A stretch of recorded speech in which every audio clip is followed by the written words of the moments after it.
Shalom, and welcome back to B'nai Noach Academy, Thoughts on the Torah.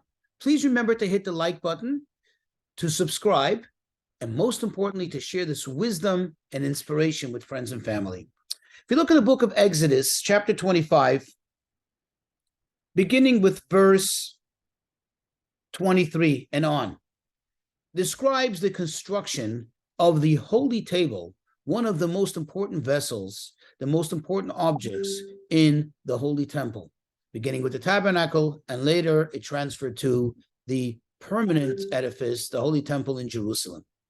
What was the purpose of this table?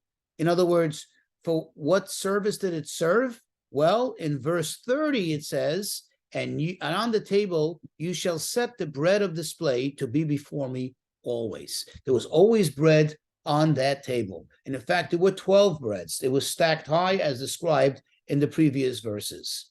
How exactly they were stacked, and always in a manner to retain their freshness.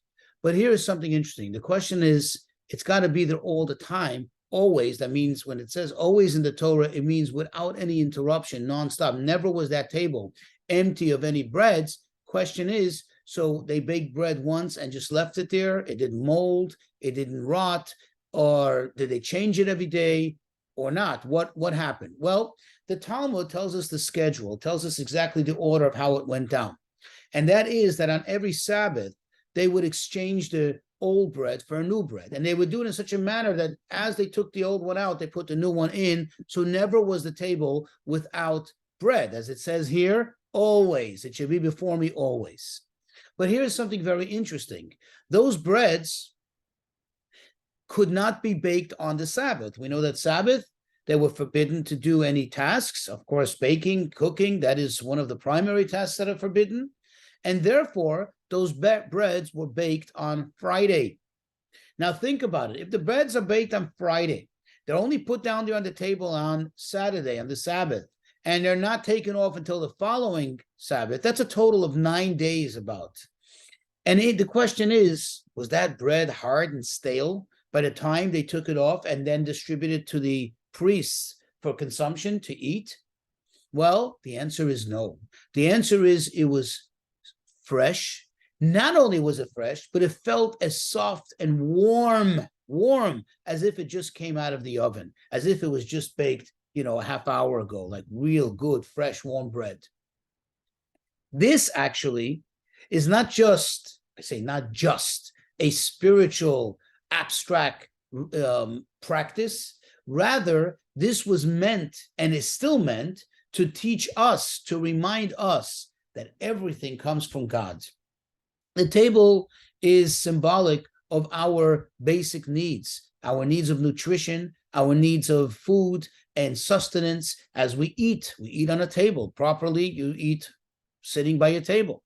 So the message here is, of course, we have to make the effort. The breads did not show up on their own.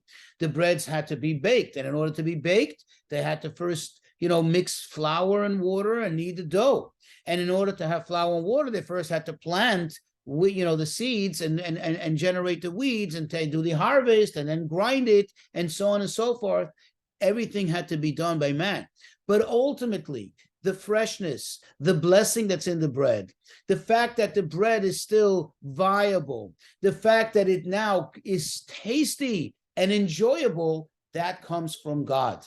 And that is the reminder for us. And that's why we learn about it. In fact, some have a tradition to repeat the verses which discuss the exact order of the process of the showbreads, of the breads of display. They actually recite it on the Sabbath to remind us that the blessings of the week, the blessings of our sustenance, of our livelihood, come from above.